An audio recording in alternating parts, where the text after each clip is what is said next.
Assalamualaikum warahmatullahi wabarakatuh. Selamat pagi. Pada kesempatan hari ini, saya akan menyampaikan materi terkait dengan penulisan karya tulis ilmiah populer. Nah, sebelum saya menjelaskan terkait dengan apa itu karya tulis ilmiah populer, saya kira sebagian besar dari Anda sudah tidak asing lagi terkait dengan apa itu karya tulis ilmiah. Nah, tentu berbeda jika kita membahas terkait dengan karya tulis ilmiah dengan bentuk tulisan umum seperti biasanya. Karena saat kita berhubungan dengan karya tulis ilmiah, maka bentuk konsep penggunaan tata bahasa ejaan yang digunakan juga sudah pasti berbeda.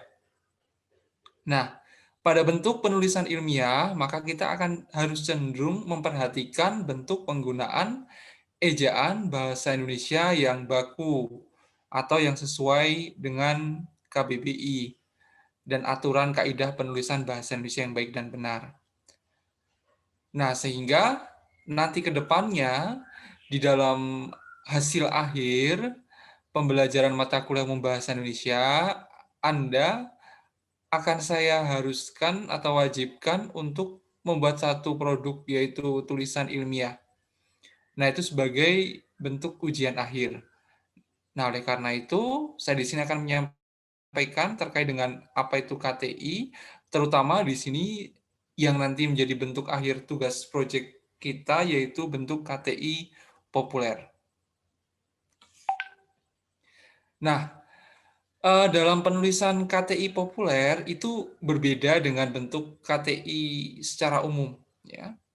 Nah, sehingga kalau Anda melihat misal pada bentuk konsep KTI secara umum, itu Anda bisa melihat pada misalkan penulisan skripsi, prosiding, jurnal, ya, atau buku pelajaran dan makalah yang sering Anda buat.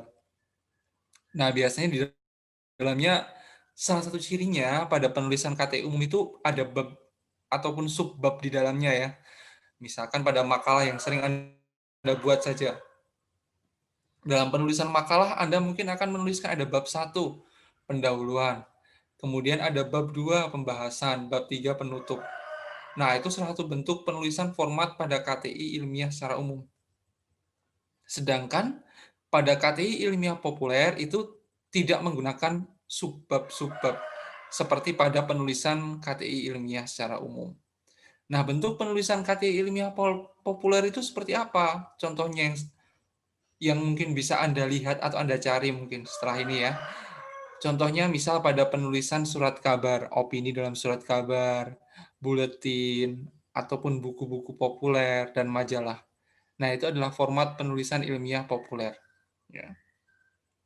Nah, dalam bentuk format penulisan ilmiah populer ini, maka kita harus lebih mengutamakan pada bentuk format penulisan di mana bahasa yang digunakan itu lebih luas atau lebih fleksibel.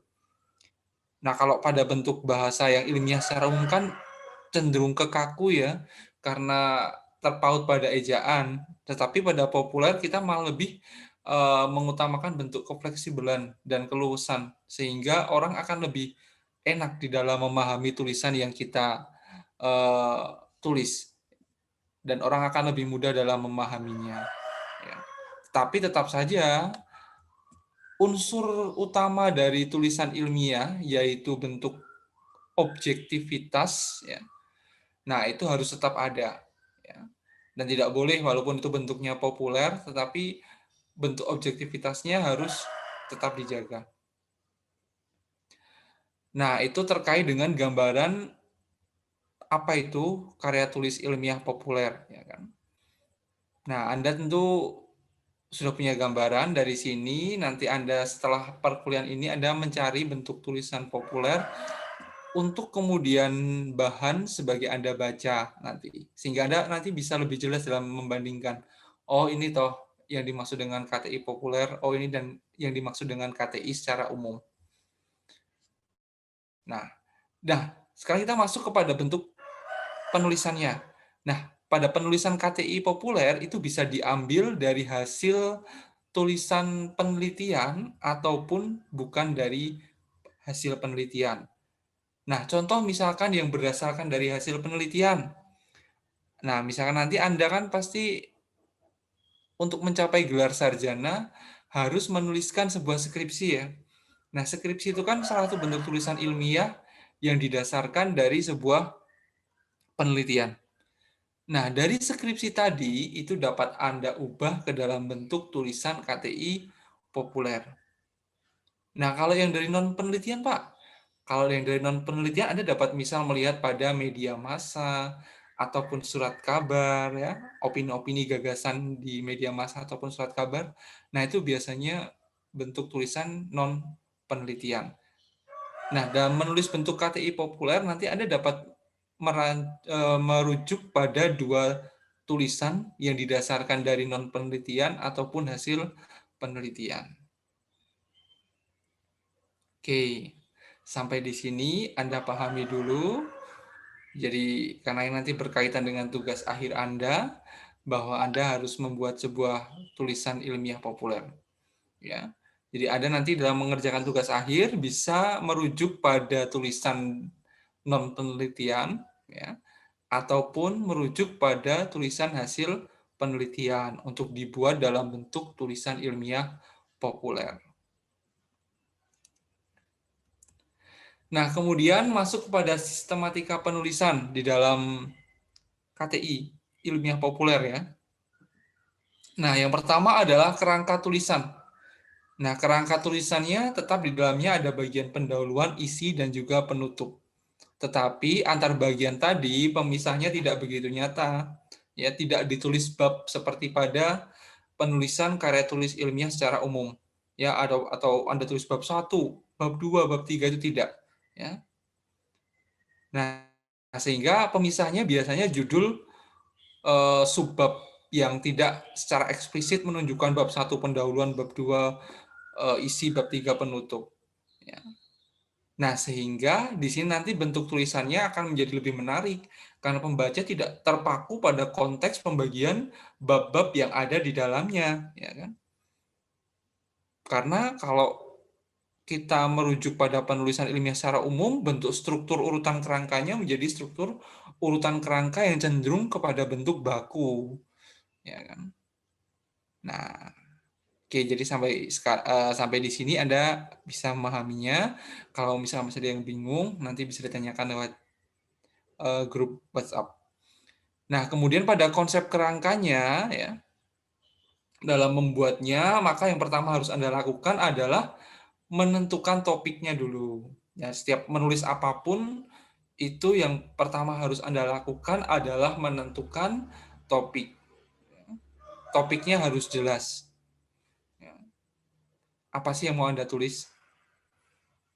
Karena tanpa adanya topik, tulisan Anda itu nanti menjadi tidak terarah, tidak punya tujuan. Ya. Nah, dengan adanya topik yang jelas, maka nanti Anda akan dapat mengembangkan tulisan Anda ke dalam bentuk tulisan, bagian-bagian tulisan pada kerangka penyusun yang sudah pasti. Ya.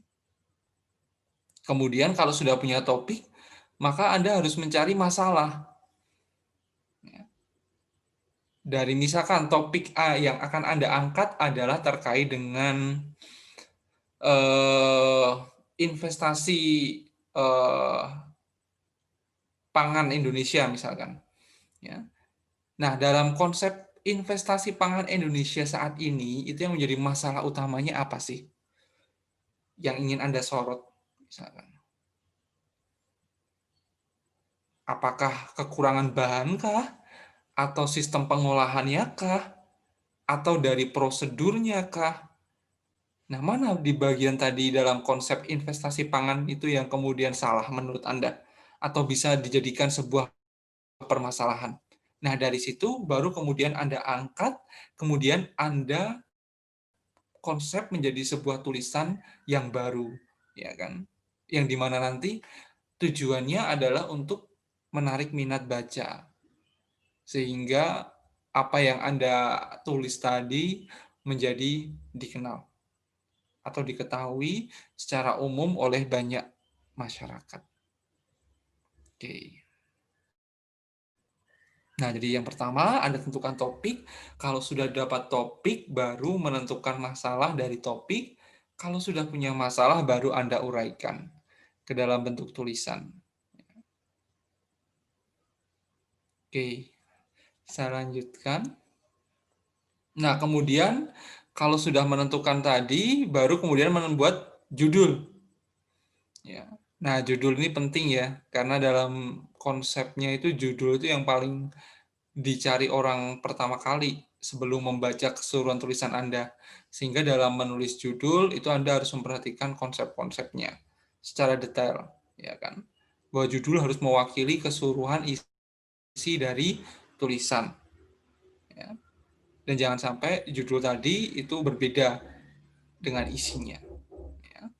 Nah, kalau sudah judul baru masuk ke latar belakang, ya. Nah, latar belakang itu berisi terkait dengan alasan-alasan kenapa Anda mengangkat judul tersebut, ya.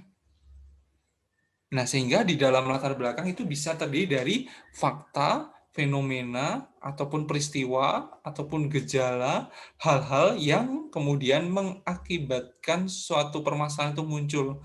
Nah, sehingga permasalahan tadi menurut Anda memang layak untuk ditulis atau dikaji. Nah, misalkan Anda mau mengangkat tadi investasi pangan, kemudian yang disorot terkait dengan sistem distribusi misalkan. Nah, fenomena apa sih yang kemudian muncul saat ini terkait dengan sistem distribusi pangan misalkan tidak merata di Indonesia? Kenapa hal tersebut bisa muncul? Oh, ternyata didasari oleh fakta-fakta di masyarakat bahwa misalkan sistem distribusi itu memang tidak merata karena adanya misalkan pihak-pihak ketiga yang memainkan peran misalkan dalam konsep distribusi sehingga semuanya tidak bisa terjangkau di berbagai wilayah di Indonesia. Itu misalkan. Nah, itu Anda ungkapkan di dalam latar, ya. Fakta-fakta yang muncul ataupun fenomena ataupun peristiwa, ya. Atau bahkan misalkan didasarkan pada uh, hasil dari sebuah penelitian yang sudah pernah ada. Nah, itu terkait dengan latar belakang, ya. Nah, kemudian ada isi, ya. Nah, isi itu tentu pembahasan, ya, analisis kritisnya, uraian, penjelasan atau jawaban dari permasalahan yang Anda ungkap di dalam tulisan tersebut. Nah, baru setelah Anda menuliskan isi, Anda kemudian menuliskan penutup. Ya, penutup ini berupa bentuk simpulan, ya, dari tulisan yang Anda tulis tersebut. Nah, hal tersebut, ya, semua runtutan dari awal, ya, tema, kemudian penentuan masalah, pembuatan judul, penulisan latar belakang, isi, dan penutup itu menjadi sebuah satu rangkaian yang kemudian tidak bisa dipisahkan satu dan yang lain, di mana Anda di sini tugasnya adalah menyusun menjadi sebuah tulisan yang kemudian lebih enak, kemudian lebih nyaman orang untuk kemudian membaca tulisan tersebut. Oke. Nah, kemudian yang perlu diperhatikan, yang pertama di dalam judul, ya, itu harus singkat, jelas, mewakili isi, ya, dan kalimatnya dibuat dalam bentuk pernyataan yang lugas, ya, tidak boleh terlalu panjang, ya, pendek tetapi komunikatif. Nah, berikutnya gaya penulisan, ya. Nah, menyesuaikan kalau misalkan dalam bentuk tulisan koran, ya, maksudnya KTI populer yang ditulis pada opini koran, yaitu tergantung siapa yang mau membacanya, ya kan, koran koran apa dia, ya kan, menyesuaikan dengan skema korannya. Tetapi kalau di dalam penulisan populer yang bukan dituliskan pada media massa, maka dia harus bersifat kritis, ya, analitis, ya.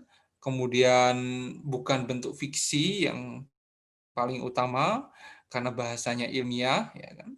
Kemudian harus fokus, ya. tidak bertele-tele, penggunaan bahasanya tidak berulang-ulang, ya disampaikan berulang-ulang. Ya. Kemudian bahasa-bahasa yang terlalu ilmiah atau khusus itu lebih baik dihindari, karena tujuan dari KTI populer itu dibaca oleh khalayak umum. Ya. Jadi tergantung di mana menulisnya. Kalau Anda menulis KTI populer untuk bentuk opini koran atau majalah yang menyesuaikan dengan format opini majalah koran apa, ya. Kan berbeda-beda tuh ya setiap koran kan. Nah, tapi kalau untuk menulis opini secara umum saja, misalkan Anda mau menulis bunga rangkai permasalahan, misalkan bunga rangkai permasalahan pertanian Indonesia, misalkan. Nah, di situ merangkum terkait dengan artikel-artikel atau isai-isai tulisan ilmiah populer. Nah, di situ maka bentuk tulisannya harus menyesuaikan dengan formatnya, misalkan formatnya adalah bentuk ilmiah populer yang tidak terlalu baku, ya Anda menggunakan bahasa yang cenderung komunikatif. Kemudian Anda menggunakan bahasa yang eh, tidak terlalu menggunakan istilah-istilah khusus, bahasanya juga lebih sederhana, ya, runtut dan fokus. Tetapi tidak boleh ya Anda menggunakan bahasa yang formatnya seperti bahasa komunikasi ataupun bahasa yang terlalu santai, ya.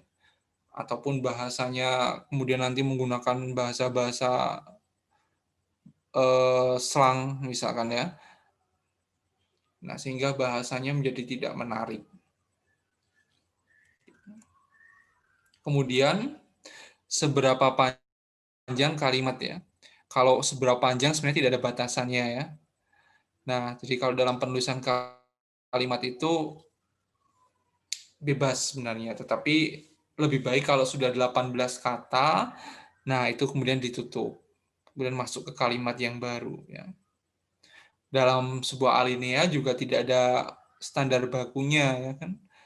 Mau menulis berapa alinea ya, ada berapa kalimat dalam sebuah alinea, tapi secara umum 2 sampai 5 kalimat dalam sebuah alinea. Nah, itu misalkan saya contohkan di rubrik opini Kompas ya, itu ada sekitar 600 kata pada sebuah artikel ya, termasuk di situ sudah spasi dengan satu halaman kertas ukuran A4 ya, yang kemudian digunakan untuk menulis artikel. Nah, itu standarnya semacam itu. Nah, itu kalau pada Kompas ya. Nah, nanti pada tugas akhir kita juga punya standar sendiri terkait dengan penulisan KTI populernya. Nah, kemudian di akhir jangan lupa diberikan ringkasan ya, atau penutup atau simpulan pada penulisan KTI populer. Oke, itu saja terkait dengan penjelasan saya. Nanti jika ada yang ingin ditanyakan secara lebih dalam, nanti bisa lewat grup WhatsApp. Terima kasih. Wassalamualaikum warahmatullahi wabarakatuh.